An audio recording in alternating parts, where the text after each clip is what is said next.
ఇన్వెస్టర్లకు ఇది ఒక పరీక్షా సమయం కంటే చాలా గడ్డు కాలం అని చెప్పొచ్చు. నేను ఇవాళ 22,100 దాకా వచ్చింది. ఒకసారి ఇవాళ సృష్టించిన రికార్డులు, నెగటివ్ రికార్డ్స్ వినిపిస్తాను. నిఫ్టీ 50 హిట్స్ నియర్లీ 9 months లో, 9 నెలల కనిష్టానికి చేరుకుంది. Nifty 50 slips into negative territory for financial year 24-25. అంటే ఈ సంవత్సర కాలంలో ఇన్వెస్ట్ చేసిన వాళ్ళందరికీ కూడా నష్టాలే. Nifty declines for 8 consecutive sessions. Last 8 సెషన్స్గా ప్రతిరోజు నష్టమే. Nifty gains only twice in February నెల మొత్తంలో కేవలం 2 రోజులు మాత్రమే పాజిటివ్గా ముగిసింది. Nifty declines 5.3% in February, biggest monthly fall since October 24 మనం హైయెస్ట్ అనుకున్నాం. దాని తర్వాత సెకండ్ హైయెస్ట్ ఈసారి ఫిబ్రవరిలో. Nifty falls back to June 2024 level. అంటే జూన్లో ఏ స్థాయిలో ఉందో నిఫ్టీ ఇప్పుడు ఆ స్థాయిలో ఉంది. Only 4 Nifty stocks trade in green. 50 stocks ఉంటాయి నిఫ్టీ 50లో, దానిలో కేవలం 4 మాత్రమే పాజిటివ్గా ఇవాళ క్లోజ్ అయిన పరిస్థితి ఉంది. సో ఇన్ని రికార్డ్స్ అంటే ఏదో పాజిటివ్ కాదు, అన్ని నెగటివ్ రికార్డ్స్. మనతో పాటు రేవంత్ చెలమల ఉన్నారు. రేవంత్, మరొకసారి అనుకున్నది జరగట్లేదు, రైట్ టైం టు ఇన్వెస్ట్ అని చాలామంది చెప్తున్నారు. ఇంకా రైట్ టైం వస్తుందా?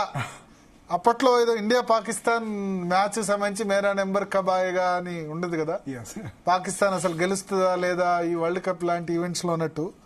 సో ఇప్పుడు ఈ స్టాక్ మార్కెట్ ఇన్వెస్టర్స్ కూడా ఇంకెప్పుడు రైట్ టైం అని అనుకుంటున్నారు. సో ఫాల్ అనేది మార్కెట్లో ఇప్పటికి చాలా సార్లు జరిగింది. ఒక రకంగా చెప్పాలంటే అది కోవిడ్ ఫాల్ కంటే పెద్దదేం కాదు. ఇన్ఫాక్ట్ ఇప్పటి వరకు రష్యా ఉక్రెయిన్ ఫాల్ అంతవరకు కూడా మనం రీచ్ కాలేదు.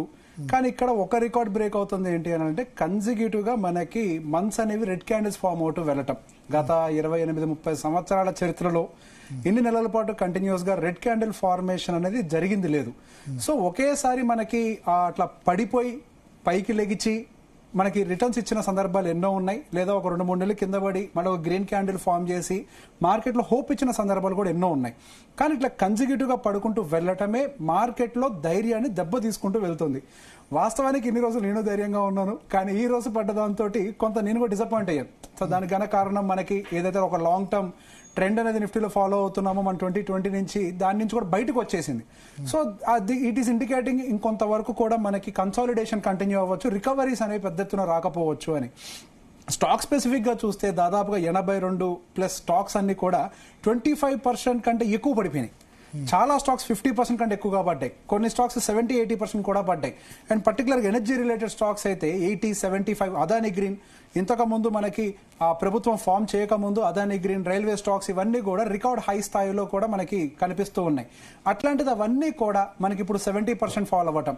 సో ఇప్పుడు మేజర్ పానిక్ ప్రాబ్లం ఏంటి? ఇంతకు ముందు ఏవైతే ఒక పెద్ద బుల్ రన్ లో పార్టిసిపేట్ చేశాయో, ఏవైతే పెద్ద యుఫోరియాని ఫామ్ చేశాయో, ఏవైతే టాక్ ఆఫ్ ద టౌన్ అయ్యాయో, ఎక్కడైతే రీటైల్ ఇన్వెస్టర్స్ అందరూ కూడా పెట్టుబడులు పెట్టారో, ఈ రోజు ఆ స్టాక్స్ అన్ని కూడా మినిమం 50% ఫాల్ కి గురవడం జరిగింది. Majority of the stock portfolios అన్ని కూడా 50-60% తోటి కరెక్షన్ కి వెళ్ళిపోతూనే ఉన్నాయి. అండ్ ఈ mid and small cap segment లో ఇంకా సెల్లింగ్ అనేది పెరుగుతూనే ఉంది. అండ్ వెన్ కంపేర్ టు ఈ నిఫ్టీ 50 వీటితో కంపేర్ చేస్తే ఫాల్ అనేది ఎక్కువగా అయితే కనిపిస్తుంది. సో ఈవెన్ నిఫ్టీ 100 అంటే ఎంటైర్ లార్జ్ క్యాప్ సెగ్మెంట్ కూడా మనకి దాదాపుగా 16-17% వరకు కరెక్షన్ గురైంది. నిఫ్టీ 500 అంతా కూడా 18% వరకు కరెక్షన్ గురైంది. ఈ రోజు అఫీషియల్ గా మిడ్ క్యాప్ సెగ్మెంట్ అనేది బియర్ టెరిటరీలోకి ఎంటర్ అయిపోయింది. 20% అండ్ బిలో క్లోజింగ్ ఇన్ని రోజులు ఇవ్వలేదు, కానీ ఈ రోజు అయితే ఇచ్చింది. రాత్రికి రాత్రి చాలా పరిణామాలు మార్కెట్లో మారిపోయాయి. సో బేసిక్గా గతం మనం ఇంతకుముందు మాట్లాడుకున్నప్పుడు మనకు ఒక్కసారి చిన్న బౌన్స్ అయినా వచ్చి ఆ తర్వాత 22,000 వైపుగా ప్రయాణం మొదలు పెడుతుందేమో అనుకున్నాం. కానీ రాత్రికి రాత్రి క్రియేట్ అయినటువంటి న్యూస్ యాక్టివిటీ వల్ల అటు యుఎస్ మార్కెట్స్ లో కూడా సెల్లింగ్ అనేది ట్రిగ్గర్ అయింది. అండ్ నాస్డాక్ నిన్న దాదాపుగా 2.5% క్రాష్ అయింది. దాంతోపాటుగా డౌ జోన్స్, S&P 500 ఈక్వల్ ఆల్మోస్ట్ 1.5% వరకు కూడా డౌన్ అయ్యాయి. సో బ్రాడర్ మార్కెట్స్ లో కూడా యుఎస్ గ్లోబల్ సెల్ ఆఫ్ జరిగినప్పుడు మనం లూజ్ అవుతున్నాం, గ్లోబల్ లో పెరిగినప్పుడేమో పెరగట్లేదు కదా. ఇప్పుడు అమెరికాలో స్టాక్ మార్కెట్, అమెరికా ఏదో అంటారు కదా, అమెరికాలో తుమ్మితే అమెరికా జలుబు వస్తే మనం ఇక్కడ దుమ్ముతాం అని చెప్పి బట్ అమెరికా మంచిగా ఉన్నప్పుడు మనం మంచిగా ఉండట్లేదు. అమెరికా సిక్ అయినప్పుడు మాత్రం సిక్ అవుతున్నాం. ఇదే ప్రాబ్లం. ఇక్కడికి వచ్చిన విషయాన్ని అర్థం చేసుకోవాలి. మనకి ఎలక్షన్స్ కంప్లీట్ అయిపోయిన తర్వాత జూన్ 3వ తారీఖు రిజల్ట్స్ ఎప్పుడైతే వచ్చాయో అక్కడి నుంచి ఒక 3 నెలల పాటు, అంటే మనకి జూన్ తర్వాత జూలై, ఆగస్ట్, సెప్టెంబర్, ఈ 3 నెలల 2.5-3 నెలల పాటు మనకు కూడా బుల్ రన్ లో పార్టిసిపేట్ చేసాం. దాదాపుగా మనకి 24,000 నుంచి 26,300 వరకు టచ్ చేశాకనే జరిగింది. ఇప్పుడు కూడా సేమ్ మనకి ఇక్కడ కనిపిస్తుంది. మనకి నవంబర్ ఆర్ డిసెంబర్ మూమెంట్ లో ఎప్పుడైతే మనకి యూఎస్ ఎలక్షన్స్ కంప్లీట్ అయ్యి అక్కడ ట్రంప్ గవర్నమెంట్ ఫార్మేషన్ జరిగిందో అప్పుడు మార్కెట్స్ వైపు గా చాలా బులిష్ గా అందరూ చూశారు. ట్రంప్ కంప్లీట్ గా ఎకనామిక్ డెవలప్మెంట్ యాక్టివిటీస్ మీద పార్టిసిపేట్ చేస్తాడు. సో గోయింగ్ ఫర్దర్ మార్కెట్స్ అది బూస్ట్ అవుతోంది. సో ఈ న్యూస్ ఇదంతా కూడా ఏంటి అంటే ఫండమెంటల్ కంటే కూడా సెంటిమెంటల్ ర్యాలీ, అంటే నెంబర్స్ చూసి మార్కెట్స్ పరిగెట్టలేదు. కానీ యూఎస్ లో కేవలం ట్రంప్ ఏదో చేసి మార్కెట్స్ ని పెంచుతారు అనే ఒక యాంటిసిపేషన్ తోటి పైకి వెళ్ళడం జరిగింది. ఆ తర్వాత ఎప్పుడైతే ట్రంప్ టారిఫ్ రిలేటెడ్ ఇష్యూస్ ని తీసుకొచ్చారో అది వాళ్ళ ఈ ఎకానమీని కూడా డిస్టర్బ్ చేస్తుంది. దీనివల్ల ఇన్ఫ్లేషన్ షూట్ అవుతుంది. ఇన్ఫ్లేషన్ పెరిగితే వడ్డీ రేట్లు కట్ చేయరు. వడ్డీ రేట్లు కట్ చేయకపోతే కన్సంప్షన్ డిమాండ్ అనేది పడిపోతుంది. కన్సంప్షన్ వీక్ అయింది అని అంటే బై డిఫాల్ట్ గా అమెరికా ఎకానమీ దెబ్బతీస్తుంది అన్నప్పుడు ఎందుకు ఇట్లా మొండిగా వెళ్తున్నారు ట్రంప్? సో ఇప్పుడు ఇంతకుముందు అట్లా అనుకుంటే ఏప్రిల్ నుంచి ఇంప్లిమెంట్ చేస్తుంది కాస్త ఇమీడియట్ గా ఇంప్లిమెంట్ చేస్తాను ఎందుకు అంటారు? రాత్రికి జరిగిన ప్రమాదం ఏంటి? ఈ రోజు స్టాక్ మార్కెట్స్ ఎందుకు పడిపోయారంటే ఇప్పుడు మీరు చెప్పిన రీజనే. యాక్చువల్గా ఏప్రిల్ 4 వరకు కూడా వాళ్ళకు బఫర్ టైం పెట్టుకున్నారు. అది కాస్త లేదు నేను మార్చ్ లోనే ఇంప్లిమెంట్ చేస్తాను అని ఎప్పుడైతే చెప్పారు, యాక్చువల్గా నిన్న మార్కెట్స్ అన్ని కూడా గ్రీన్ లో ఉన్నాయి. యూఎస్ మార్కెట్స్ అన్ని కూడా ఉన్నట్టుండిగా న్యూస్ ఎప్పుడైతే వచ్చిందో రెడ్ గా టర్న్ అవడం అయితే గమనించాం. సో బేసిక్ గా ప్రపంచ వ్యాప్తంగా ఉన్నటువంటి ప్రతి ఒక్క ప్రభుత్వాన్ని బెదిరించే ప్రయత్నం చేస్తున్నారు. మీరు కట్ డౌన్ చేస్తారా? మంచిది. మీరు కట్ డౌన్ చేయరా? మేమే మీ మీద పెంచుతాము, లేకపోతే మీ మ్యానుఫ్యాక్చరింగ్ యూనిట్స్ తీసుకొని వచ్చి మా మీద పెట్టండి అని ఒక ప్రక్రియలో అయితే ముందుకు వెళ్తున్నారు. అండ్ దాంతో పాటుగా ఈవెన్ ఫెడ్ గవర్నర్ గారు కూడా చాలా క్లియర్ గా ఉన్నారు. ఇదే విధంగా కనుక కొనసాగితే, ఇన్ఫ్లేషన్ కనుక షూట్ అయితే మేము ఇంట్రెస్ట్ రేట్ కట్ చేయడం కాదు పెంచడానికి కూడా వెనకాడము అనే సందర్భాలు అయితే ఇక్కడ కనపడుతున్నాయి.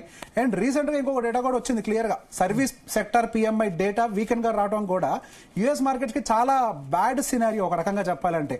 అండ్ అవన్నీ కూడా ఆయన చేస్తున్నటువంటి ఏవైతే యాక్షన్స్ ఉన్నాయో ఆ యాక్షన్స్ అన్ని కూడా యుఎస్ మార్కెట్ డిటోరియేట్ చేసే విధంగానే ఉంటాయి. ఆయన ఇంతకు ముందు ఆయన బిహేవియర్ గమనించిన ఆయన ఓవర్ నైట్ న్యూస్ క్రియేట్ చేయడంలో నెంబర్ 1 స్టార్. ఇక ప్రపంచ వ్యాప్తంగా ఓవర్ నైట్ స్టార్ అని ఉంటారు. రాత్రికి రాత్రి ఒక ఇది క్రియేట్ చేయాలంటే అది డెఫినెట్ గా ట్రంపే.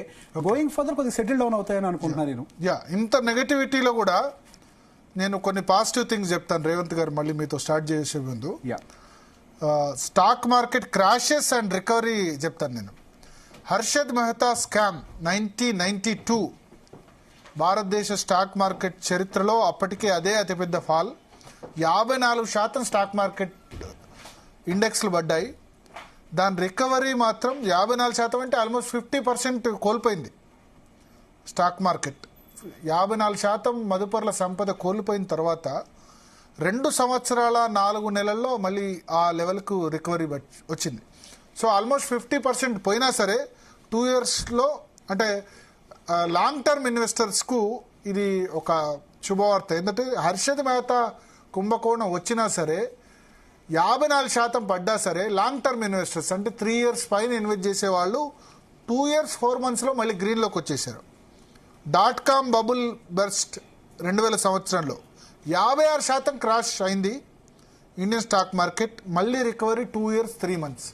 అంటే 3 సంవత్సరాలు ఎవరైతే ఇన్వెస్ట్ చేస్తారో వాళ్ళు గ్రీన్లో ఉంటారనడానికి ఈ 2 ఎగ్జాంపుల్స్. ఇక 2008 ఆర్థిక మాంద్యం, ప్రపంచ ఆర్థిక మాంద్యం, అప్పుడు 61% పడిపోయింది స్టాక్ మార్కెట్. కానీ 61% కేవలం 1 సంవత్సరం 8 నెలల్లో రికవర్ చేయగలిగింది. 4th కోవిడ్ క్రాష్ 2020లో క్రాష్ 38% పడిపోయింది, 8 నెలల్లోనే రికవర్ చేయగలిగింది. సో ఇంతవరకు ఇప్పటివరకు మనం నెగటివ్ యాంగిల్ చూసాం. పాజిటివ్ యాంగిల్ ఏంటంటే హర్షద్ మెహతా స్కామ్ కానీ, .com బబుల్ బ్రస్ట్ కానీ, 2008 ఆర్థిక మాంద్యం కానీ, కోవిడ్ కానీ అన్ని చోట్ల ఇంతకంటే ఎక్కువ పడ్డాయి. ఇప్పుడు కేవలం నిఫ్టీ 20% పడింది. కానీ రికవరీ మాత్రం లాంగ్ టర్మ్ ఇన్వెస్టర్స్ అంటే 3 సంవత్సరాల ఇన్వెస్టర్స్ మాత్రం పాజిటివ్గానే ఎండ్ అయింది. ఎస్ రేవంత్ గారు.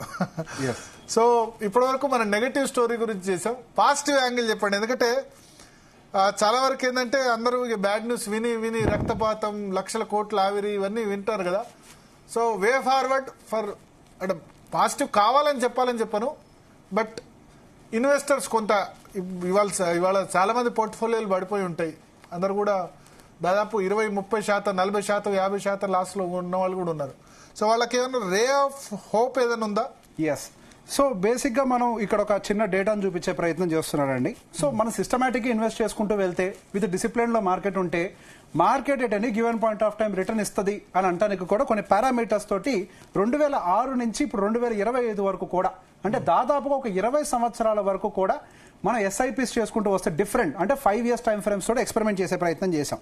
సో ఇక్కడ ఉన్నటువంటి ఫండ్ ని పక్కకు పెట్టి ఇది one of the oldest mid cap fund, ఇది వెరీ సక్సెస్ఫుల్ ఫండ్ గా చెప్పుకుంటూ ఉంటారు. So it is not about the promotion of the fund, but అటువంటి ఫండ్ లో కూడా మనం కన్సిస్టెంట్ గా 2006 నుంచి ఎస్ఐపి చేసుకుంటూ వచ్చినప్పటికీ 2008-9 వరకు కూడా అంటే దాదాపుగా 4 సంవత్సరాల వరకు కూడా రిటర్న్ వచ్చిన సందర్భాలు లేవు. అంటే పర్టికులర్ గా మనకు 2008 నుంచి 9 మధ్యలో జరిగినటువంటి ఏదైతే లీమన్ బ్రదర్స్ కొలాప్స్ ఉందో ఆ తర్వాత వచ్చినటువంటి రికవరీ డెఫినెట్ గా మనకు ఒక పాజిటివ్ హోప్ తోటి 5 years లో రిటర్న్ ఇచ్చినటువంటి సందర్భాలు ఉన్నాయి. అలానే మనకి 2011 నుంచి 2015 వరకు కూడా చూసినా కానీ అక్కడ కూడా దాదాపుగా 2013 వరకు కూడా అంటే ఒక 3.5 సంవత్సరాల వరకు కూడా మన ఎస్ఐపిస్ పాజిటివ్ గా లేవు. కానీ ఆ 3.5 సంవత్సరాల యావరేజ్ దాటిన తర్వాత మాత్రం పాజిటివ్ రిటర్న్స్ ఇక్కడ కూడా వచ్చాయి. ద సేమ్ డేటా మనకు 16 నుంచి 2020 వరకు ఈ మధ్యలో ఏం జరిగింది, ఒక కోవిడ్ క్రాష్ జరిగింది. ఈ కోవిడ్ క్రాష్ 2020 టైంలో ఏదైతే జరిగిందో ఆ తర్వాత 5 years కంప్లీట్ అయ్యే టైంకి మళ్ళీ మనకి పాజిటివ్ రిటర్న్ ఇచ్చే ప్రయత్నం చేసింది. సో రీసెంట్ గా జరిగినటువంటి 1 మెగా ర్యాలీ ఏదైతే మనం 2021 నుంచి ఒక మెగా ర్యాలీ మార్కెట్ లో జరిగిందని అనుకుంటున్నామో ఆ మెగా ర్యాలీలో కూడా 3 సంవత్సరాల వరకు స్టేబుల్ గా మనకి రిటర్న్స్ ఇచ్చింది లేదు. లాస్ట్ 5 years లోనే రిటర్న్స్ ఇచ్చింది అంటే 5th year టైంకి ఇచ్చింది. సో ఈ 5 సంవత్సరాల యొక్క టైం ఫ్రేమ్ తోటి గనక మనం ఈవెన్ ఇన్వెస్ట్మెంట్ ని గమనిస్తూ వచ్చిన 3.5-4 సంవత్సరాల వరకు మనం రిటర్న్స్ వస్తాయని ఒక పాయింట్ లో కాకుండా నేను పెట్టేటువంటి ఒక పెట్టుబడి లాంగ్ టర్మ్ కోసం నేను పెడుతున్నాను అని ఒక దృష్టితో పెడితే 5th year ఎండింగ్ టైం కల్లా రిటర్న్స్ వచ్చిన సందర్భాలు ఉన్నాయి. అలానే 10 year టైం ఫ్రేమ్ తోటి కూడా కంపేర్ చేస్తాం, 5 కాకుండా. ఈ 10 year టైం ఫ్రేమ్ లో కూడా సింపుల్ గా చిన్న ఎస్ఐపీలు చేసుకుంటూ వెళ్ళినా కానీ మనకి దాదాపుగా ఇక్కడ సేమ్ అంతే 4-5 సంవత్సరాలు మనకి రిటర్న్స్ కనపడలేదు కానీ తర్వాత వచ్చింది. అలానే మనకు 16 నుంచి 2025 వరకు కూడా సేమ్ కేస్, దాదాపుగా మనకు ఒక 5 సంవత్సరాలు రిటర్న్ లేకపోయినా ఆ తర్వాత మ్యాసివ్ రిటర్న్స్.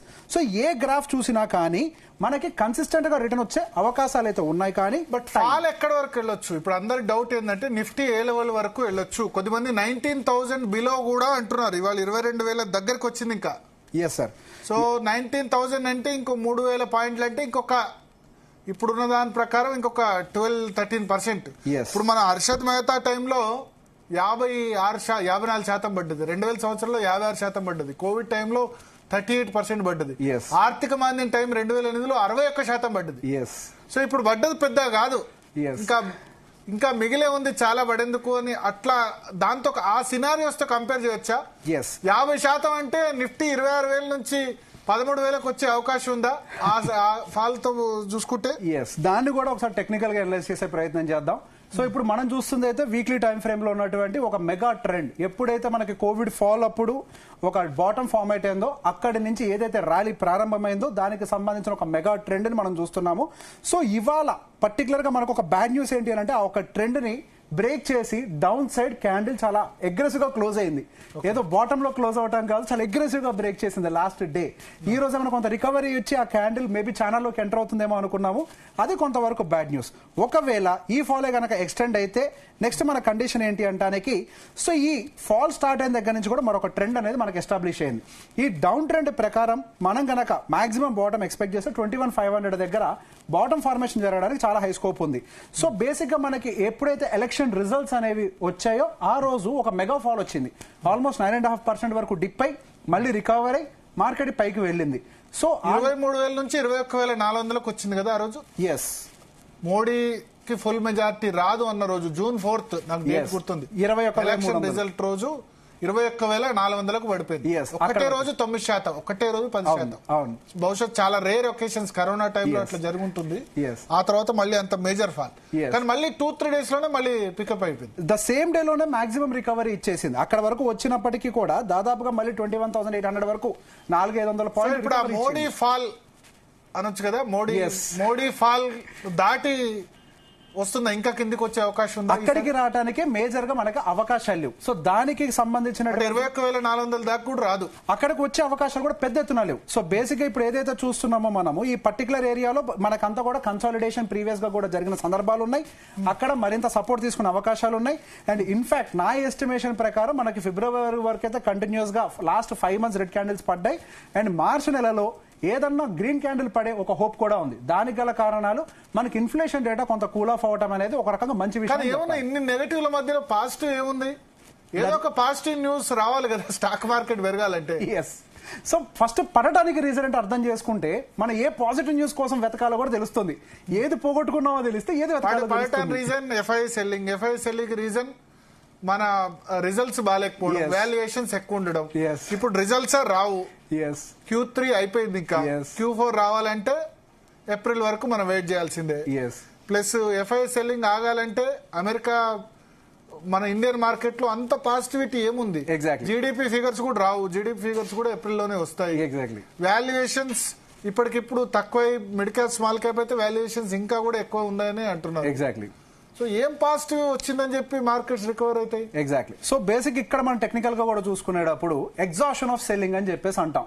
సో కంటిన్యూస్ గా సెల్లింగ్ చేసుకుంటూ పోయినప్పుడు ఎప్పుడైతే ఎగ్జాషన్ ఆఫ్ బయింగ్ ఎలా అయితే జరుగుతుందో, అంటే 26,300 దగ్గరకు వెళ్ళినప్పుడు ఎట్లయితే ఎగ్జాషన్ ఆఫ్ బయింగ్ జరిగిందో, అలానే మనకి ఇప్పుడు వచ్చినటువంటి లెవెల్స్ లో ఎగ్జాషన్ ఆఫ్ సెల్లింగ్ అంటే అమ్మి అలిసిపోయే ఒక ఏరియా వచ్చింది అనేది నాకు ఒక ఎస్టిమేషన్. అంటే గత చరిత్రలో ఇంత సిరీస్ ఆఫ్ ఫాల్ జరిగిన ప్రతిసారి ఏదో ఒక మంత్ లో ఒక చిన్న hope or buying or reversal ఏదో ఒకటైతే క్రియేట్ అవ్వాలి.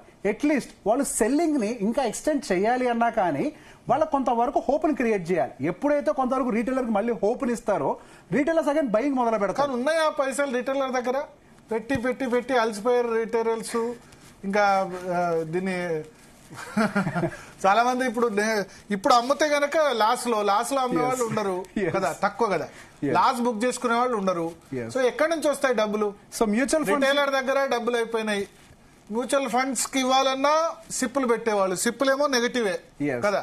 జనవరి మంత్ నెగటివ్, ఫిబ్రవరి మంత్ కూడా ఖచ్చితంగా నెగటివ్. 100 మంది సిప్పులు పెడితే మీరే చెప్పారు జనవరి మంత్ లో 109 మంది బయటకు వచ్చారు. ఇప్పుడు కొత్తగా సిప్ స్టార్ట్ చేసే వాళ్ళకంటే సిప్ మైనస్ ఉన్న వాళ్ళు ఉన్నారు. సో డిఐఎస్ దగ్గర కూడా పైసలు అయిపోయాయి. ఇక మిగిలింది ఎఫ్ఐఎస్. డిఐఎస్ దగ్గర పైసలు అయిపోయాయంటే ఇంకా కాలేదు. వాళ్ళ దగ్గర ఇంకా 1,80,000 కోట్ల రూపాయల ఫండ్ అనేది, చాలా 1,80,000 కోట్లు, ఇన్ని లక్షల కోట్లు పోతుంటే రోజు నెలకు ఒకవేళ వాళ్ళు సెల్లింగ్ చేయగలిగినా కానీ 70,000 కోట్లు 80,000 కోట్లకు మించి చేయలేరు. సో గోయింగ్ ఫర్దర్ మార్కెట్ ని స్టెబిలైజ్ చేసే ప్రయత్నం డెఫినెట్ గా చేస్తారు. అండ్ ఇక్కడ ఒక చిన్న యూఫోరియా అగైన్ సీన్ ఎంటర్ అయ్యే అవకాశాలు ఉన్నాయి. ఇప్పుడు స్టాక్స్ అన్ని కూడా విపరీతంగా డౌన్ ఫాల్ లో ఉన్నాయి కాబట్టి దీన్ని యావరేజ్ చేసుకోవాలనుకునే ప్రయత్నం చేసే వాళ్ళు ఉంటారు, లివరేజ్ తీసుకునే ప్రయత్నం చేసే వాళ్ళు ఉంటారు, రకరకాల ఎఫ్డీలు బ్రేక్ చేసి ఇప్పుడు పెట్టే వాళ్ళు కూడా బోలెడు మంది ఉన్నారు. అండ్ దీంతో పాటు ఇంకొక అడ్వైస్ కూడా రిటైలర్స్ పెడతారు, డెఫినెట్ గా పెడతారు. ఇక్కడ యావరేజ్ చేసే ప్రయత్నం చాలా మంది చేస్తున్నారు. ఇంతకు ముందుతో కంపేర్ చేస్తే ఇప్పుడు రీటైల్ కమ్యూనిటీ చాలా అవేర్నెస్ తోటి ఉన్నారు, ఇన్ఫార్మ్డ్ పీపుల్ గా బిహేవ్ చేసే ప్రయత్నం చేస్తున్నారు. పడ్డప్పుడు సాధ్యమైనంత అక్యూములేట్ చేయాలి అనే ఆశ ఏదైతే ఉందో, ఏదైతే థియరీ ఉందో, ఆ థియరీని ఫాలో అయ్యే ప్రయత్నం అయితే ప్రతి ఒక్క రీటైలర్ చేస్తున్నారు. సో ఈ టైంలో కొంత హోప్ ఇచ్చే ప్రయత్నం కూడా చేస్తారు. మరి కొంతమంది ఏం చేస్తున్నారు, డబ్బుల్ని పక్కకు పెట్టుకొని మార్కెట్ కొంత రికవర్ అయితే ఇది బాటమ్ అని అనుకుంటే ఇన్వెస్ట్ చేద్దామని వెయిట్ చేసేటువంటి రిటైలర్స్ కూడా. కేవలం రిటైలర్ల వల్ల మార్కెట్ లేస్తుందా? డిఐఎస్ ఎఫ్ఐఎస్ కదా మేజర్ రోల్. సో బేసిక్ గా ఇప్పటి వరకు మార్కెట్ ఈ మాత్రం స్టెబిలైజ్డ్ గా ఉంది అంటే డెఫినెట్ గా రీటైల్ యొక్క సపోర్ట్ వల్లే, అది డౌట్ అయితే లేదు. మ్యూచువల్ ఫండ్ ఇండస్ట్రీలో కనుక డబ్బులు లేకపోయి ఉంటే, ఇదే రకమైన సెల్లింగ్ కనుక జరుగుండుంటే మన నిఫ్టీ డెఫినెట్ గా 30% వరకు వెళ్ళుండేది. సో ఎంత అయితే అక్కడ ఎఫ్ఐఎస్ సెల్ చేస్తున్నారో అంత ఈక్వలెంట్ అమౌంట్ తోటి ఇక్కడ మ్యూచువల్ ఫండ్ ఇన్వెస్టర్స్ కూడా డబ్బులు పెడుతున్నారు కాబట్టి that could be lump sums or వాళ్ళ దగ్గర ఉన్నటువంటి ఎగ్జిస్టింగ్ క్యాష్ సపోర్ట్, అంటే మన దగ్గర డిఎస్ దగ్గర ఎగ్జిస్టింగ్ క్యాష్ సపోర్ట్, ఈ రెండింటిని మ్యాచ్ అవుతుంది కాబట్టి మన మార్కెట్ అనేది ఇప్పటికీ కూడా స్టేబుల్ గా ఉంది. సో గోయింగ్ ఫర్దర్ మనకి ఇంకా రిజల్ట్స్ అనేవి కూడా ఇన్ఫ్లేషన్ కూల్ ఆఫ్ అయింది అని అంటే కన్జంప్షన్ థీమ్ లో కొత్త హోప్ క్రియేట్ అయ్యే అవకాశాలు ఉంటాయి. ఇన్ఫ్లేషన్ దృష్టిలో పెట్టుకొని ఆల్రెడీ ఎంఆర్పీని పెంచేశారు. గోయింగ్ ఫర్దర్ కన్జంప్షన్ ఇన్ఫ్లేషన్ కనుక కూల్ ఆఫ్ అయింది అని అంటే వాళ్ళకి ప్రాఫిట్ గ్రోత్ పెరిగే అవకాశం ఉంటుంది. మార్చిలో పాజిటివ్ న్యూస్ ఏమొచ్చే అవకాశం ఉంది?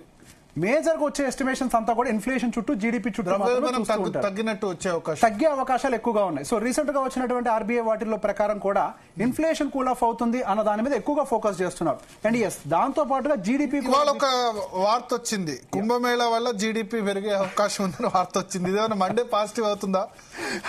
ఆర్బీఐ ఎవరో స్టేట్మెంట్ ఇచ్చారు, కుంభమేళా వల్ల జీడిపి పెరుగుతోంది, చాలా ఖర్చు పెట్టారు, 50 కోట్ల మంది 60 కోట్ల, సరే 50 కోట్లు కాకుండా 20 కోట్ల మంది అక్కడికి పోయినా కుంభమేళా లిఫ్ట్ చేస్తుంది జీడిపిని అంటున్నారు. సో కుంభమేళా వల్ల లిఫ్ట్ అవుతుందా లేదా అనే దానికి మనకి ఎటువంటి సెంటిమెంట్ అయితే ఉండదు. అది సెంటిమెంట్ పారామీటర్ గానే చూడాలి, కానీ ఫండమెంటల్ గా ఒక న్యూస్ చెప్పగలుగుతాను. ఈ రోజు ఇప్పటి వరకు కొద్దో గొప్ప మనకి యుఎస్ మార్కెట్స్ అనేవి స్టేబుల్ గా ఉన్నాయి. ఇదే గనక ఈ రోజు క్లోజింగ్ అలానే యుఎస్ మార్కెట్స్ ఉంటే మనకి ఇది కొంతవరకు ఊపిరిని పీల్చుకునే స్పేస్ ఇచ్చే అవకాశాలు. నేను ఇంతకుముందు చెప్పినట్టు యుఎస్ మార్కెట్ పాజిటివ్ లో గ్రీన్ లో ఎండ్ అవుతే మనకేం లాభం జరగట్లేదు. అయినా ఎఫ్ఐఎస్ యుఎస్ లోనే పెట్టుకుంటాం, మీకెందుకు వస్తాం, భారతదేశానికి ఎందుకు వస్తాం అని అట్లా చేస్తున్నారు. Nice question sir. దీని మీద పడిపోతే డబుల్ పడిపోతుంది, పడిపోయిన రోజు కూడా పడిపోతుంది. ఎస్. సో ఇప్పుడు యూఎస్ మార్కెట్ గురించి ఫస్ట్ ఒక పాయింట్ నేను చెప్పే ప్రయత్నం చేస్తాను. యాక్చువల్ గా అసలు సమస్య అంటూ మొదలైందల్లా యూఎస్ మార్కెట్ లోనే. యూఎస్ మార్కెట్ లో కంపేర్ చేస్తే ఇండియన్ మార్కెట్ లో ఇష్యూస్ తక్కువగా ఉన్నాయని చెప్పాలి. జస్ట్ యూఎస్ మార్కెట్ లో సెంటిమెంట్ తోటి మాత్రమే నిలబడుతున్నాయి. యూఎస్ మార్కెట్ లో ఏదైతే సర్వీస్ సెక్టర్ దాని యొక్క నాడి ఉందో అది వీకెన్ అవుతుందని డేటా కనిపిస్తుంది. అండ్ జాబ్లెస్ క్లైమ్ డేటా పెరుగుతుంది, అంటే ఉద్యోగాలు పోతున్నాయని క్లియర్ గా తెలుస్తుంది. And real estate segment week అవుతుందని క్లియర్ గా చెప్తుంది. అండ్ వాల్మార్ట్ క్లియర్ గా చెప్తుంది కన్సంప్షన్ డేటా వీకెన్ అవుతోంది అని చెప్పి. So when compare to India అసలు మేజర్ ప్రాబ్లమ్స్ అన్ని కూడా మనకి యుఎస్ మార్కెట్ లోనే ఉన్నాయి. అండ్ దాంతో పాటుగా రీసెంట్ గా వచ్చినటువంటి వారెన్ బఫెట్ గారి ఈ యొక్క పోర్ట్ఫోలియోని గమనించినా కానీ దాదాపు $350 బిలియన్ వరకు కూడా క్యాష్ లో పెట్టుకుని మార్కెట్ క్రాష్ కోసం ఎదురు చూస్తున్నాం అని చెప్పేసి ఆయన ఎవిడెంట్ గా చెప్తున్నారు. ఈవెన్ వారెన్ బఫెట్ ఇండియాకి వస్తారా? వారెన్ బఫెట్ గారు ఇండియాకు వచ్చే అవకాశాలు లేకపోవచ్చు, కానీ జపాన్ వైపుగా కొంతమంది చూస్తున్నారు. వారెన్ బఫెట్ గారి స్టేట్మెంట్ లో కూడా జపాన్ మీద కొంత బులిష్ గా ఉన్నట్టుగా కనిపిస్తుంది. And FIIs other emerging markets లో కూడా అమ్మకాలు అయితే చేస్తున్నారు, నాట్ జస్ట్ ఇన్ ఇండియా. కానీ ఇన్ఫ్లోస్ అనేవి when compare to other emerging economies Japan లోకి ఇన్ఫ్లోస్ పెరగడం అయితే రీసెంట్ అబ్జర్వేషన్ లో అర్థమవుతోంది. So going further when compare to US, Japan market might be more attractive. గత 25-30 సంవత్సరాల నుంచి కూడా జపాన్ మార్కెట్ ఎటువంటి రిటర్న్స్ లేవు. ఇప్పుడు జపాన్ మార్కెట్ అట్రాక్టివ్ అయితే మనకు నష్టమే కదా. సో ఎస్, దాంతో పాటుగా ఇక్కడ మనకు అడ్వాంటేజ్ కూడా ఉంది. ఇండియా ఎక్కువ కూడా self consumption driven country. So exports తో కంపేర్ చేస్తే మనం కన్సంప్షన్ చేసుకునే విషయంలోనే ఇండియా నెంబర్ 1. సో మన ఎక్స్పోర్ట్స్ మీద డిపెండెంట్ కంట్రీ కాదు కాబట్టి yes, export related products, IT, pharma, textile, IT pharma major కదా. మన దానిలో ఇప్పుడు ఇన్ఫోసిస్, టీసీఎస్ ఇవన్నీ పడితే నిఫ్టీ లేవడం కష్టమే కదా. మనకి దానికంటే పెద్ద సపోర్టర్స్ ప్రైవేట్ బ్యాంక్స్ ఉన్నాయి. గత కొన్నాళ్ళుగా ఎటువంటి రిటర్న్స్ ఇవ్వకుండా అటు ఫైనాన్స్ కానీ ప్రైవేట్ బ్యాంక్స్ కానీ హెచ్యుఎల్ లాంటి ప్రోడక్ట్స్ కానీ ఇవన్నీ కూడా గత కొన్ని సంవత్సరాల నుంచి ఎటువంటి రిటర్న్స్ ఇవ్వకుండా ఫెయిర్ వాల్యుయేషన్ లో మూమెంటం కోసం ఎదురు చూస్తూ కూర్చున్నాయి. కానీ ఎఫ్ఎంసీజీ, ప్రైవేట్ బ్యాంక్స్ పెరిగితే ఫార్మా ప్లస్ ఐటీ పడిపోతాయి. అప్పుడు లెవెల్ అవుతుంది తప్ప పాజిటివ్ ట్రెండ్ ఎట్లా అవుతుంది? Majority of the Nifty 50 weightage అంతా కూడా క్యారీ చేసేది ప్రైవేట్ బ్యాంక్స్ చేతుల్లో ఉంటుంది. పర్టికులర్ గా బ్యాంకింగ్ సెగ్మెంట్ ఆల్మోస్ట్ 30% వెయిటేజ్ ని అటు ఇండెక్స్ వెయిటేజ్ లో మెయింటైన్ చేస్తుంది. ఫార్మా కలిపి కూడా 30-40 దాకా ఉంటాయి కదా. It could be. కాకపోతే మనకి ఇక్కడ ఎఫ్ఎంసీజీ కూడా ఒక ప్లేయర్ యాడ్ అయ్యే అవకాశాలు ఉంది. సో ఇక్కడ ప్రైవేట్ బ్యాంకింగ్ లెగాలి అని అంటే ఇక్కడ ఎఫ్ఐఐ లాంటి ప్లేయర్స్ అనే వాళ్ళు ఇంట్రెస్ట్ చూపిస్తారు. ఎఫ్ఐఎస్ అమ్ముకుంటూ వెళ్తున్నారు. అందరూ ప్రశ్న ఒక మాట అడుగుతున్నారు, ఎఫ్ఐఎస్ ఈ రోజు అమ్ముతున్నారు కదా, రేపు తిరిగి వస్తారు కదా అని. కానీ వాళ్ళంటూ తిరిగి రావడం ప్రారంభిస్తే వాళ్ళు ఎక్కడికి వస్తారు అని అంటే లార్జ్ క్యాప్ సెగ్మెంట్ లోకి ఎక్కువ వచ్చే ఇంట్రెస్ట్ చూపిస్తారు. ఆ లార్జ్ క్యాప్ సెగ్మెంట్ లో కూడా వాళ్ళు పర్టికులర్ గా బ్యాంకింగ్ సెగ్మెంట్ మీద ఎక్కువ ఇంట్రెస్ట్ చూపించే ప్రయత్నాలు చేస్తారు. అండ్ గత కొన్ని సంవత్సరాలుగా దాదాపుగా 5 సంవత్సరాల నుంచి ఈ finance and private banking segments అనేవి కంప్లీట్ గా వీక్ గా ఉన్నాయి కాబట్టి ఈ సెగ్మెంట్ రివైవ్ అవడానికి అవకాశం ఉంది. సో ఒక కామన్ ఇన్వెస్టర్ కి మీరు ఏం సజెస్ట్ చేస్తారు, ఇక్కడ ఇన్వెస్ట్ చేయవచ్చా? ఎగ్జాక్ట్లీ. సో ఇప్పుడు మనకి బ్యాంకింగ్ సెగ్మెంట్ అనేది ఎక్కువగా ఊపిరి పీల్చుకోవడానికి అవకాశాలు కనపడుతున్నాయి. సో వీళ్ళు లార్జ్ క్యాప్ లోనే ఇన్వెస్ట్ చేస్తారు అంటానికి కూడా ఒక చిన్న విషయం చెప్తాను. So mid and small cap segment లో కనుక ఎఫ్ఐఎస్ లాంటి వాళ్ళు ఇన్వెస్ట్ చేస్తే వాళ్ళకి హెడ్జింగ్ టూల్స్ అనేవి అక్కడ ప్రాపర్ గా అందుబాటులో ఉండవు. అంటే ఫ్యూచర్ కాంట్రాక్ట్స్ కానీ ఇట్లాంటి అందుబాటులో ఉండవు. అండ్ వాటిలో లిక్విడిటీ ఉండదు. వాళ్ళు వచ్చేటప్పుడు పెద్ద సమ్ ఆఫ్ అమౌంట్ తోటి వస్తూ ఉంటారు కాబట్టి లార్జ్ క్యాప్ సెగ్మెంట్స్ కి ఎక్కువ ఇంట్రెస్ట్ చూపిస్తూ ఉంటారు. మళ్ళీ తిరిగి రావాల్సిందే. అది హెచ్డిఎఫ్సి లాంటి బ్యాంక్స్ అయి ఉండొచ్చు. ఇట్లాంటి వాటి మీద ఎక్కువగా ఫోకస్ చేసే ప్రయత్నం చేస్తారు. అండ్ ఎప్పుడు అందరికీ తెలిసిన మాట, HDFC bank is one of the favourite bank for the FIIs. So ఈ రోజు మనం గమనిస్తే మార్కెట్ లో హైయెస్ట్ పాజిటివ్ గా నిలబడ్డది. ఇంతటి మార్కెట్ ని ఇన్ఫాక్ట్ ఎక్కువ క్రాష్ అవ్వకుండా ఆపింది ఈ రోజు కేవలం హెచ్డిఎఫ్సి బ్యాంక్ మాత్రమే. కోటక్ లాంటివి చాలా రోజుల తర్వాత చాలా రోజులు పెరగకుండా ఉన్నాయి, పెరిగే అవకాశం ఉంటుంది. ఈ రోజు వాళ్ళు సెల్లింగ్ చేశారు, కానీ వాళ్ళు మేబీ సెల్లింగ్ చేసి ఉన్నది సెకండరీ మార్కెట్ అంటే ఐపీఓ రిలేటెడ్ అట్లాంటి ప్రొడక్ట్స్ లో సెల్లింగ్ చేసి అగైన్ వీళ్ళు ప్రైవేట్ బ్యాంకింగ్ సెగ్మెంట్ లోకి ఎంటర్ అయ్యే ప్రయత్నం చేస్తున్నారేమో అని చెప్పేసి ఐఎమ్ ఎక్స్పెక్టింగ్. కేవలం డిఐఎల్ మాత్రమే హెచ్డిఎఫ్సి బ్యాంక్ లో ఎంటర్ అయ్యా నేను అనుకోవట్లేదు. అదర్ ప్లేయర్స్ ఎఫ్ఐఎస్ కూడా తీసుకుని సో ఒక కామన్ ఇన్వెస్టర్ మీరు సెక్టార్ వైజ్ గా కాకుండా లాంగ్ టర్మ్ కోసం ఒక 2 సంవత్సరాలు 3 సంవత్సరాలు చేస్తే నిర్భయంగా ఇక్కడ ఇన్వెస్ట్ చేయొచ్చా? దేనిలో అయినా, లార్జ్ క్యాప్ అయినా, మిడ్ క్యాప్ అయినా, స్మాల్ క్యాప్ అయినా చేయొచ్చా? Mid and small cap segment కి సంబంధించి మరి కొంత వెయిట్ చేసి ఇన్వెస్ట్ చేస్తే బెటర్ ఏమో. లార్జ్ క్యాప్ 100% మనకి సేఫ్ గా కనిపిస్తుంది. ఏ స్టాక్ లో అయినా, లార్జ్ క్యాప్ లో ఏ స్టాక్ అంటే మరి నేను చెత్త స్టాక్స్ అనను, బట్ లార్జ్ క్యాప్ లో అయితే 2 years 3 years దృష్టిలో పెట్టుకుంటే చేయొచ్చా? సో 2-3 years దృష్టిలో పెట్టుకొని మనం జైంట్ కంపెనీస్ లో గనక పెట్టుబడులు పెట్టినట్లయితే కొంతవరకు స్టేబుల్ గా ఉండే అవకాశాలు ఉంది. ఇంకొక పాయింట్ కూడా, ఈ ఇయర్ ఎండ్ అయ్యే టైం కి నిఫ్టీ ఈ లెవెల్ ఎండ్ అవుతుందని అనుకోవట్లేదు. నిఫ్టీ మళ్ళీ రికవర్ అయ్యి 24,000 వరకు కూడా వెళ్తున్నది నా ఎస్టిమేషన్. సో గోయింగ్ ఫర్దర్ వీటిని అక్కడికి తీసుకెళ్లేది 26 లెవెల్ కి అయితే రీచ్ కాదు, సాధ్యం కాకపోవచ్చు. అంతటి పాజిటివ్ న్యూస్లు వస్తే డెఫినెట్ గా జరుగుతుంది. 24 ఎండ్ అయితే most of the portfolios stable అవుతాయి. గ్రీన్ లో అయితే ఉండవు, స్టేబుల్ అవుతాయి. స్టెబిలిటీ అనేది మొదలవుతుంది. So mid and small cap segment ఎందుకు రికవర్ అవ్వదని అంటే వాటిల్లో బ్యాంకింగ్ సెగ్మెంట్ తక్కువగా ఉంటుంది. When compare to large cap segment they are weaker because of this. వాటిల్లో ఉండదంతా ఎక్కువ టెక్నాలజీ డ్రివెన్ ఇట్లాంటివన్నీ ఉన్నాయి. సో ఈ స్మాల్ సైజ్ కంపెనీస్ యొక్క గ్రోత్ ప్రాస్పెక్ట్ కూడా కొంతవరకు రివైవ్ అవడానికి టైం పడుతుంది. కాబట్టి లార్జ్ క్యాప్ సెగ్మెంట్ అనేది స్టేబుల్ గా grow. So FMCG, private banks will be NBFCs will be game changers. ఇవి మాత్రం వాటిలో ఇన్వెస్ట్ చేయాలి మీరు సజెస్ట్ చేస్తారు. ఆ సెగ్మెంట్ ని మనం కనుక చూస్ చేసుకోగలిగితే లార్జ్ క్యాప్ సెగ్మెంట్ అండ్ వాటిలో even mid and small cap segment లో కూడా కొన్ని మంచి వాల్యుయేషన్స్ ఉన్నాయి. అవి కూడా పర్టికులర్ ఈ సెగ్మెంట్ రిలేటెడ్ మాత్రమే ఉన్నాయి. సో ఈ సెగ్మెంట్ గోయింగ్ ఫర్దర్ డ్రైవ్ చేయొచ్చు. అండ్ ఈ రోజు ఫాల్ మొత్తం మీరు చూసినా కానీ least fallen is finance and private banking segment. ఈ 2 సెగ్మెంట్స్ మాత్రమే లోయెస్ట్ ఫాలెన్ గా ఈ రోజు మీకు రికార్డ్ గా అనిపిస్తూ ఉంటది. ఈ రోజు కేవలం బ్యాంక్ నిఫ్టీ కూడా నెగిటివ్ లో క్లోజ్ అవ్వడానికి గల కారణం పిఎస్యు బ్యాంకింగ్ సెగ్మెంట్. ఓకే, కొద్దిమంది ఏం చేస్తున్నారంటే ఎక్కువ ఫాల్ పడ్డే కొంటున్నారు, అట్లా అది కరెక్ట్ కాదా స్ట్రాటజీ? తక్కువ ఫాల్ పడింది కదా, దీనికి ఇంకా రికవర్ అయ్యేందుకు ఎక్కువ ఛాన్స్ లేదు అని అనుకుంటున్నారు. అట్లా చూడొచ్చా? 40%, 50%. ఇప్పుడు టాటా మోటార్స్ ఎక్కువ పడ్డది కాబట్టి దానిలో ఎక్కువ పెడదాం. 50% పడ్డదానికి ఇంకా మళ్ళీ దానికి స్కోప్ ఎక్కువ ఉంటుంది కదా, 10%, 15% పడ్డదానిలో ఎందుకు కొనడం అని ఆలోచిస్తున్నారు. వాళ్ళకేం సలహా ఇస్తారు? ఇది ఒక రకంగా చెప్పాలంటే రాంగ్ స్ట్రాటజీ అని చెప్తానండి. సో బేసిక్ కిందకి వెళ్లే కొద్ది యావరేజింగ్ చేసుకోవాలనేది రెగ్యులర్ గా థియరాటికల్ గా మాట్లాడుకుంటూ ఉండేది. సో ఒక్కసారి కిందకి వెళ్ళేటువంటి దానికి ఇంకో మాట కూడా చెప్తూ ఉంటాం, don't try to catch a falling knife అని చెప్పి. సో బేసిక్ గా ఒక స్టాక్ కనుక అండర్ పర్ఫార్మ్ చేయడం మొదలు పెడితే అది రికవర్ అవుద్ది అంటానికి చరిత్రలో ఎటువంటి రుజువు అయితే లేదు. ఏంటి టాటా మోటార్ ఎగ్జాంపుల్ తీసుకొని చెప్పట్లేదు, చాలా మంది రకరకాల స్టాక్స్ లో పెడుతూ ఉంటారు. అవి మళ్ళీ రివర్స్ అవుతాయని అంటే చెప్పలేము, కానీ ఇండెక్స్ ఎప్పుడు రివర్స్ అవుతుంది.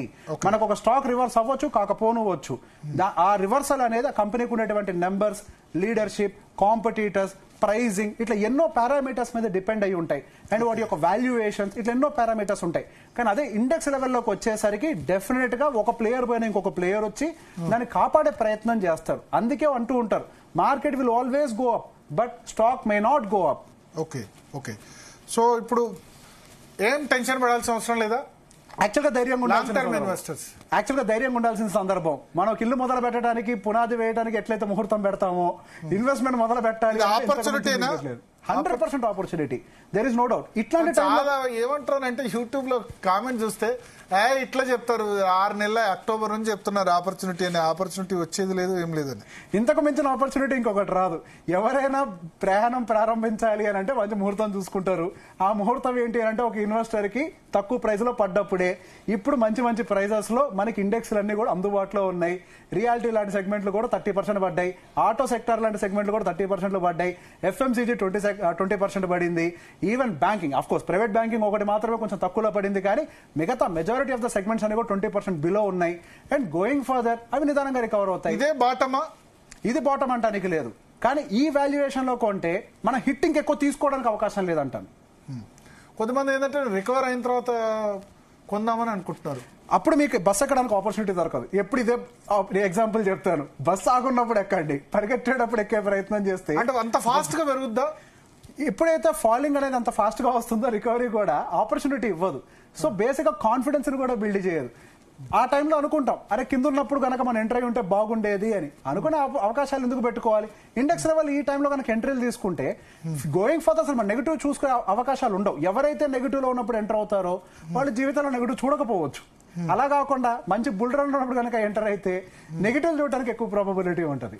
ఓకే, అంటే ఒకటి ఏమనుకుంటారంటే రికవర్ అయిన తర్వాత ఒక 2 రోజులు ఆగి 2 days 3 days గ్రీన్ క్యాండిల్ లో క్లోజ్ అయితే అప్పుడు మాత్రమే కొనాలని కొద్దిమంది సలహా ఇస్తున్నారు. గత కొన్ని రోజుల నుంచి కూడా మీరు గమనిస్తే మార్కెట్ దాదాపుగా 22,800 వచ్చిన తర్వాత కూడా మళ్ళీ అక్కడి నుంచి 24,000 వరకు వెళ్లిన సందర్భాలు కూడా ఉన్నాయి. కానీ అక్కడి నుంచి మళ్ళీ సెల్ ఆఫ్ ట్రిగ్గర్ ఇవ్వలేదా? సో బేసిక్ గా ఒక బేర్ మార్కెట్ కంటిన్యూ అవుతున్నప్పుడు ఒక చిన్న రివర్సల్ వచ్చి మళ్ళీ కిందకి రావడం అనేది సహజం. మీరు ఒక్కసారి పైకి వెళ్ళిన తర్వాత కొన్న తర్వాత మళ్ళీ కిందకు వస్తే మళ్ళీ మీరు ఇన్వెస్ట్మెంట్ అనేది భయపడే అవకాశాలు ఉన్నాయి. ఇన్వెస్టర్స్ కాకుండా ట్రేడర్స్ కి ఏం సలహా ఇస్తారు? నేను ఇవాళ పెట్టి 1 month లో అమ్ముదాం అట్లాంటి వాళ్ళు సాహసం చేయొచ్చా? స్వింగ్ ట్రేడర్స్ అనే వాళ్ళు కూడా ఖచ్చితంగా టెక్నికల్స్ తో పాటుగా ఫండమెంటల్ ని కూడా చూడాలి. సహజంగా ఎప్పుడైనా స్వింగ్ ట్రేడర్స్ కి ప్రాఫిటబుల్ మూమెంటం ఏంటి అని అంటే బుల్ మార్కెట్ సినారియో ఉన్నప్పుడు.